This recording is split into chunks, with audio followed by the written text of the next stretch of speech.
The Upakramanika, or the invocatory preamble of the Bhagavad Gita commentaries, is not merely a collection of introductory prayers, it is a dense philosophical blueprint. By applying Vyakarana, grammatical analysis, and Nirukta, etymological derivation, we can unlock the esoteric, adhyatmic architecture of these verses. Below is an in-depth synthesis of the foundational verses from the primary philosophical traditions. We begin with the strict Advaita of Sankara and Anandagiri. The original verse reads, Om Narayanaha Paro Avyaktadandam Avyaktasambhavam. Andasyanthastvaim Lokaha Saptadvipacha Medini. Looking at the grammatical anatomy, Parovyaktat uses the ablative case, indicating absolute transcendence and separation. Narayana is beyond or untouched by the unmanifest. And Avyaktasmabhvam is a Bahuvrihi compound, meaning that the cosmic egg, whose source of birth is the unmanifest. Moving to etymological derivation, Anandagiri provides a breathtaking esoteric breakdown of Narayana. While the gross definition is he who rests on the cosmic waters, the esoteric definition reveals more. Nara is the physical apparatus of entities. Nara is the reflected consciousness, or individual jivas, the thou aspect. And Ayana is the ultimate substratum or inner controller, the that aspect. Therefore, Narayana means the supreme Brahman that serves as the absolute, non-dual substratum for all fragmented, localized points of consciousness. This verse maps the geometry of cosmic descent and spiritual ascent. Sankara establishes the absolute purity of the supreme subject. Avyakta is Maya, the cosmic matrix of potential energy. The cosmic egg is the Hiranyagarbha, from which the 7 islands emerge, which esoterically represent the 7 planes of human consciousness, or chakras. True liberation requires reversing this process to rest solely in the transcendental witness. In synthesis, the supreme substratum of consciousness is forever untouched by and prior to the primordial matrix of illusion. From this matrix, the embryonic mind of the universe is projected. Within this mind capsule exist all perceptual realities, cascading down into the 7-tiered architecture of human experience. Next, we explore the dynamic tantric non-dualism of Abhinavaguptacharya. His verse begins, Ya yesha, vitatasfuradvividha, bhava chakratmukaha, parasparvibhidvan, vishyatamupagachati.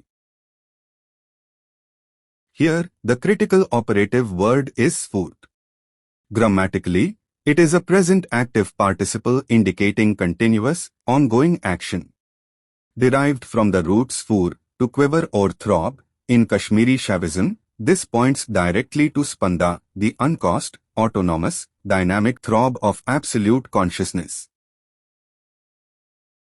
He refers to the divine as Bodhbhasham Nidhi, the infinite ocean of the illuminating rays of consciousness. And Shambhu, derived from Sham, auspiciousness, and Bhavti, causes, he who is the source of absolute esoteric bliss. Unlike Sankara, who sees the manifested world as born of illusion, Abhinavagupta views the universe as the active, joyful vibration of God himself.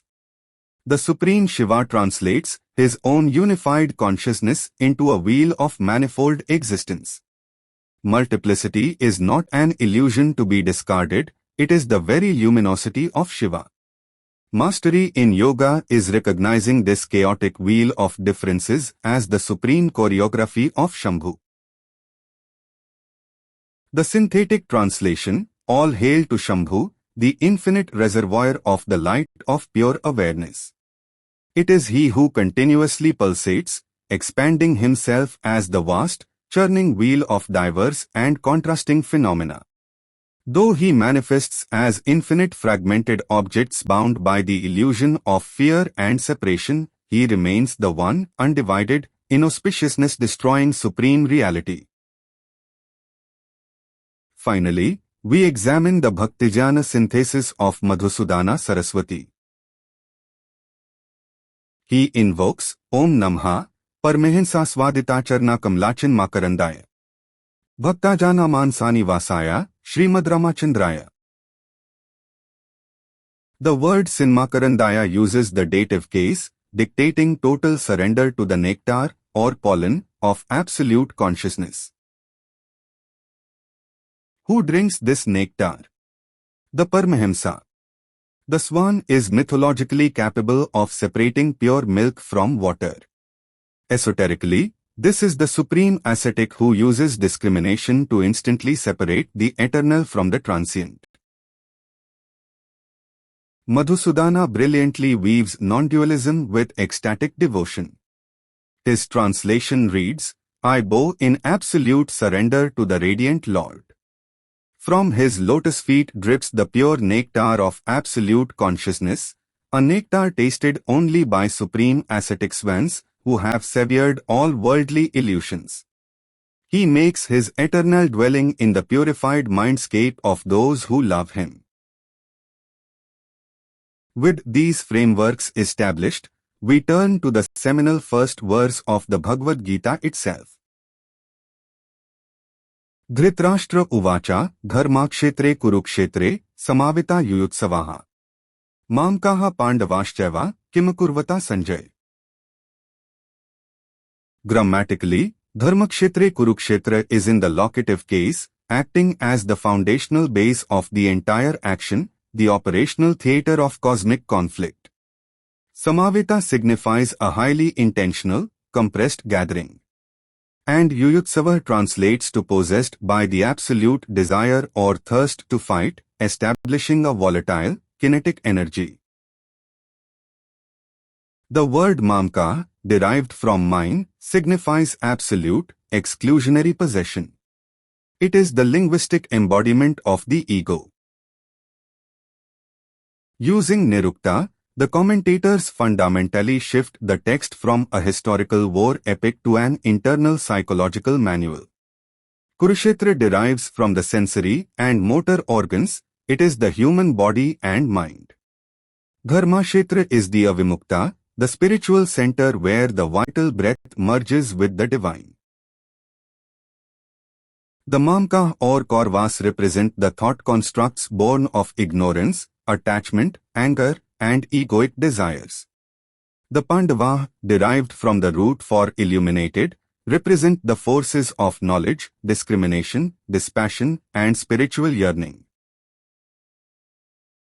Sanjay translates to the one who has completely conquered attachment and aversion, the purified, objective intellect. Dhritarashtra is the blind ego, desperately trying to hold on to the material realm.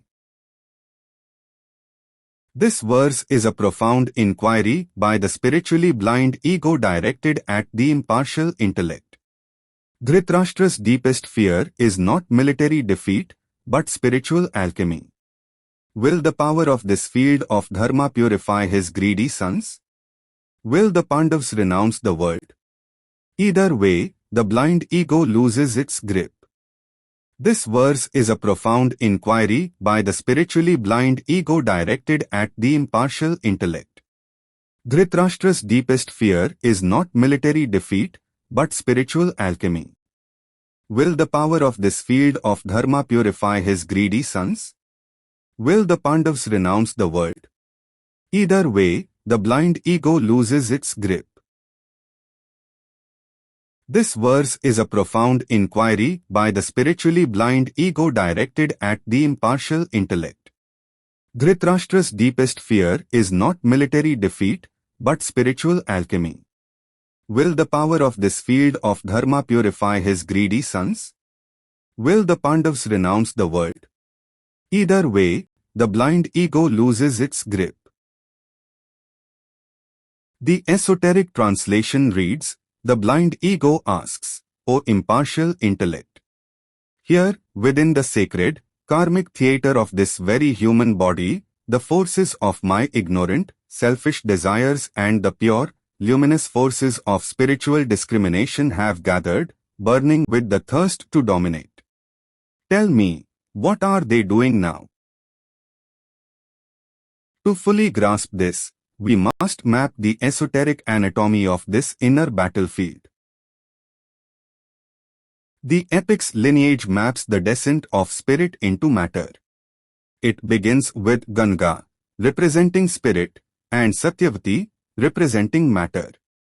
From them comes Vyas, representing relativity and duality, who fathers Vichitravirya, the pure causal ego that individualizes the soul from spirit. Through the union of relativity and polarities, the two opposing rulers of the human psyche are born. Pandu is Buddhi, pure intelligence, drawing consciousness inward toward truth. Dhritarashtra is Manas, the blind sense mind, pulling outward and tethering the soul to material delusion. This battle takes place across three distinct zones. First, Kurukshetra, the periphery, the outer senses, the arena for the material and moral battle. Second, Dharmakshetra Kurukshetra, the cerebrospinal axis where Manas and Buddhi compete in the psychological battle of meditation. And third, Dharmakshetra, the brain, the soul's abode, the arena for the ultimate spiritual battle to attain samadhi. This battle takes place across three distinct zones. First, Kurukshetra, the periphery, the outer senses, the arena for the material and moral battle. Second, Dharmakshetra Kurukshetra, the cerebrospinal axis where Manas and Buddhi compete in the psychological battle of meditation. And third, Dharmakshetra, the brain, the soul's abode, the arena for the ultimate spiritual battle to attain samadhi. Originally, the bodily kingdom belongs to King Soul. However, through the delusion of the game of dice and material habits, pure discriminative intelligence is exiled. The kingdom is usurped by King Ego. The Bhagavad Gita is the ultimate manual for reclaiming this kingdom, invoking introspection to survey the battlefield, and using meditation to empower our divine faculties to finally slay our sense attachments, restoring the sovereign rule of the spirit.